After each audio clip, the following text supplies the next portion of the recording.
ತಾಲೂಕಿನಲ್ಲಿ ಉದ್ಯೋಗ ಮಾಡಿದೆ.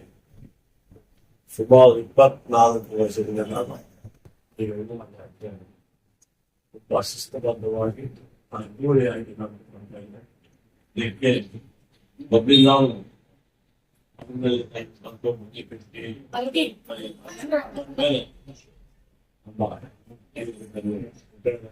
ಅವ್ರ ಮಗನ ಗಣೇಶ್ ಅವರು ಸತತವಾಗಿ ಇಲ್ಲಿ ಎಲ್ಲ ಕಾರ್ಯಕ್ರಮ ಕೆಲವು ನನ್ನ ಮೊದಲಿನಿಂದ ಅವರು 24 ವರ್ಷದಿಂದ ವಿಶೇಷ ಕೊಡುಗೆ ನಮ್ಮನ್ನ ಸುಮಾರು ವರ್ಷಗಳಿಂದ ಅಷ್ಟೇ ಊಟಕ್ಕೆ ಊಟ ಮಾಡೋದು ದರ್ಶನ ಪಡೆದು ಊಟ ಮಾಡುವಾಗ ಹಾಗಾಗಿ ನನ್ನ ದೇವರಿಗೆ ಕುಟುಂಬಕ್ಕೂ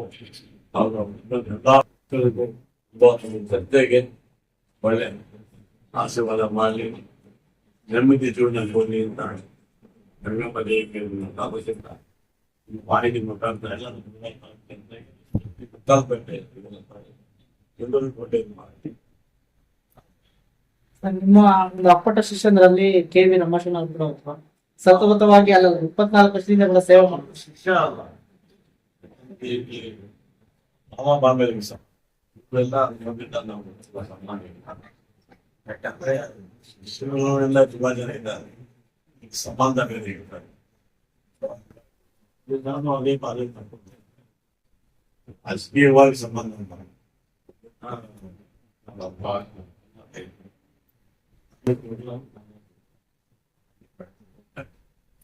ಗಂಗಮ್ಮ ದೇವಿ ಆಶೀರ್ವಾದ ಒಳ್ಳೆ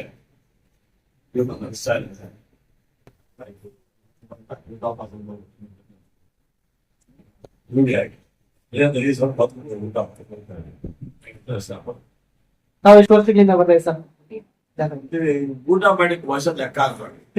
ಅಲ್ಲ, ಇಷ್ಟು ವರ್ಷಗಳಿಂದ ಜಾತ್ರೆ ಅಂತ ಬರ್ತಾ ಇದ್ದೀರಾ, ಇಷ್ಟು ವರ್ಷಗಳ ಬಾಂಧವ್ಯ ನಾನು ಬರ್ತಾ ಇದ್ದೆ ಊಟಕ್ಕೆ ಬರ್ಬೇಕಾದ್ರೆ ಊಟ ಮಾಡ್ಕೊಂಡು ಹೋಗ್ತೀವಿ. ಊಟ ಏನ್ ಮಾಡಿದ್ವಿ, ಎಷ್ಟು ವರ್ಷ ಮಾಡ್ತೀವಿ ಮಾಡ್ಬೇಕು. ಗಂಗಮ್ಮ ಜಾತಿ ಯಾವಾಗಿದ್ದು ಅವಾಗ ಊಟ ಮಾಡ್ಕೊಂಡು ಮತ್ತು 14 ವಯಸ್ಸು ಮಿಸ್ ಆಗಿ ಬಂದ್ಬಿಟ್ರೆ ಎಲ್ಲೂ ಮಿಸ್ ಆಗೇ ಇಲ್ಲ. ತಾಲೂಕಿನ ಜನತೆ ಪರವಾಗಿ ಗಂಗಮ್ಮ ದೇವಿ ಹತ್ರ ಏನಾದ್ರು ಬೇಡ್ಕೋಬೇಕಂದ್ರೆ ಏನಂತ ಬೇಡ್ಕೊಳ್ಳಕ್ ಇಷ್ಟಪಡ್ತೀವಿ? ಗುಲ್ಬಾ ತಾಲೂಕಿಗೆ ನೆಮ್ಮದಿ ಜೀವನ ಎಂದು ಬೇಡ್ಕೊಳ್ತೀವಿ. ನೆಮ್ಮದಿ ಇಂಪಾರ್ಟೆಂಟ್, ನಾವೆಲ್ಲ ನೆಮ್ಮದಿ ಕೊಡ್ಲಿ. ಯಾಕಂದ್ರೆ ನಾವು ಪೂಜೆ ಮಾಡೋ ಜನಕ್ಕೆ ಮಾತ್ರ ನೆಮ್ಮದಿ ಸಿಗ್ಬೇಕು, ಎಲ್ಲರಿಗೂ ಆರೋಗ್ಯ ಆಸ್ಪತ್ರೆ ಕೊಡಬೇಕು. ಹಾಗಾಗಿ ನೆಮ್ಮದಿ ಜೀವನ ಮಾಡಬೇಕು ಅಂತ ನನ್ನ ಅಭಿಲಾಷ. ಅದೇ ಪ್ರಾರ್ಥನೆ ನಮ್ಮ ತಾಯಿ ಕೇಳ್ತಾರೆ, ಗಂಗಮ್ಮ ತಾಯಿ.